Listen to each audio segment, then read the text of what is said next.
मंडळी, हिंदू धर्म सर्वसमावेशक आहे, किंबहुना हिंदू समाज मुळातच अतिशय सहिष्णू आहे। वाराणसी सारख्या घटना त्याला अपवाद म्हणावे लागतील। इथे प्रत्येकाला आपापली उपासना पद्धती पाळण्याचा अधिकार आहे। देवाकडे मोक्षाकडे जाण्याचा मार्ग हा संत दाखवतात असं मानलं जातं। त्यामुळे साईबाबा असतील, गजानन महाराज असतील, अशा विविध संतांना मानणारे कोट्यवधी भक्त आज जगभरात आहेत आणि त्यांनी आपली आस्था कोणावरही थोपवलेली नाही।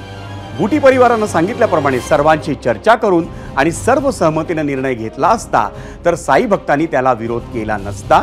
पण धर्माचं कारण पुढे करून तुमच्याकडे संख्याबळ आहे म्हणून झुंडशाहीनं कुणाच्या तरी द्वेषापोटी एखादी मूर्ती एखादा पुतळा हटवणं ही तालिबानी मानसिकताच म्हणावी लागेल।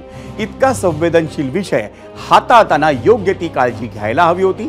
कोट्यवधी साई भक्तांच्या आस्थेचा विचार करायलाच हवा होता।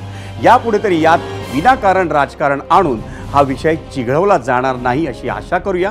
साईंनी दिलेला सबका मालिक एक हा संदेश आणि श्रद्धा सबुरीची शिकवण सनातन रक्षक दलाच्या कार्यकर्त्यांना समजेल अशी आशा।